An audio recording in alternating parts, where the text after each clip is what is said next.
Android ఫోన్లకు అతుక్కుపోతున్నారు చిన్నారులు. ఉదయం లేవగానే ఫోన్తో ఫ్రెండ్షిప్ చేస్తున్నారు. చిన్నారులను ఆటల వైపు మళ్లించే ప్రయత్నం చేస్తున్నారు వరంగల్ నగర మున్సిపల్ కార్పొరేషన్. ఆ ప్రయత్నాన్ని అందరూ అభినందిస్తున్నారు.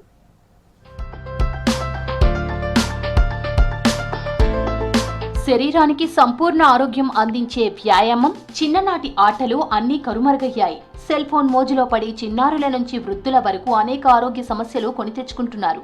ఇదే విషయంపై ప్రజల్లో అవేర్నెస్ కల్పించే ప్రయత్నం చేస్తోంది గ్రేటర్ వరంగల్ నగర పాలక సంస్థ. వరంగల్, కడిపికొండ, హన్మకొండలో రైల్వే బ్రిడ్జిలకు రెండు వైపులా బాల్యంలో ఆడుకున్న ఆట బొమ్మలు గీయించింది.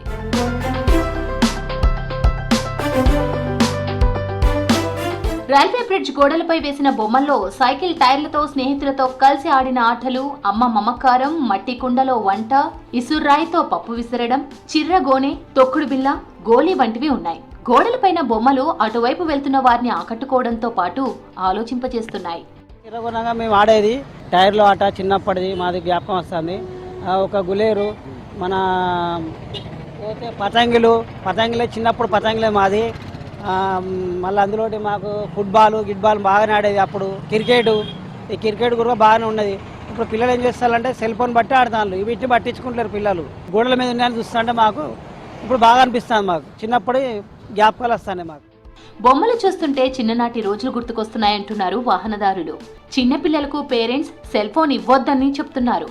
పిల్లలను ఆటలు ఆడించేందుకు తల్లిదండ్రులు ప్రయత్నించాలంటున్నారు. పిల్లలు ఆరోగ్యంగా ఉండాలంటే ఆటలే ప్రధానమన్నారు. ఇక ఆ దిశగా గ్రేటర్ వరంగల్ మున్సిపల్ కార్పొరేషన్ ప్రయత్నం చేస్తోందన్నారు జనం.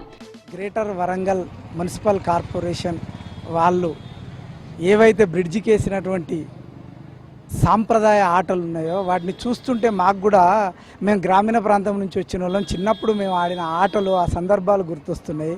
కోతి కొమ్మచ్చి కావచ్చు, లేదంటే చిర్రగోనె కావచ్చు, ఇంకా అనేక గ్రామీణ వాతావరణంలో ఉన్నటువంటి ఇసురాయి పల్లీలు కొట్టబోయేది. మేము ఇట్లా ఎక్సర్సైజ్ జరుగుతూనే మైండ్ కూడా కాన్సన్ట్రేషన్ వచ్చేది. ఓ చిర్రగోనె ఆడాలంటే అది ఎక్కడ కొట్టాలి, ఎక్కడ పడాలనేటువంటి ఒక దృక్కోణము దృష్టి దాని మీద కేంద్రీకృతం అయ్యే విధంగా ఆటలు ఉండేది. అవి శారీరకంగా కూడా ఎక్సర్సైజ్ కంటే కూడా ఎక్కువ ఉండేది.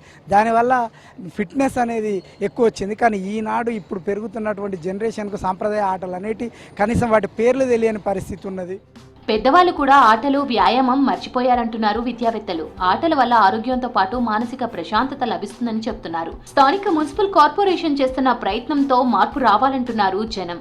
నా బాల్యంలో నేను కూడా గోళీలాట ఆడినటువంటి సందర్భం ఉంది, చిర్రగోన ఆట ఆడినటువంటి సందర్భం ఉన్నది, తర్వాత టైరు ఆట ఆడినటువంటి సందర్భం ఉంది. కోతి కొమ్మచ్చులు ఆడుతూ అనేక సందర్భాల్లో ఆ కొమ్మ నుంచి స్మూత్గా కిందకు జారిపడినటువంటి గుర్తులు కూడా ఉన్నాయి. దాగుడు మూతల్లో ఆడేటటువంటి క్రమంలో మనం పట్టుకునేటటువంటి క్రమంలో ఒక ఎంజాయ్మెంట్, ఒక ఆత్మసంతృప్తి, ఒక మానసికమైనటువంటి ఉల్లాసాన్ని కలిగించినటువంటి అట్లాంటి క్రీడలన్నిటిని కూడా పెద్ద ఎత్తున గ్రామీణ ప్రాంతాల్లో నా బాల్యంలో నేను కూడా ఆడినటువంటి సందర్భం ఉంది. 40 ఏళ్ల క్రితం మేము ఆడుకున్నటువంటి గ్రామీణ క్రీడలు కూడా ఇవాళ కనుమరుగైపోయినాయి. ఎక్కడ కూడా గ్రామీణ ప్రాంతాల్లో ఈ ఆటలు యువత కానీ, విద్యార్థులు కానీ, బాలబాలికలు కానీ ఆడుకుంటున్నటువంటి సందర్భాలు కూడా లేవు.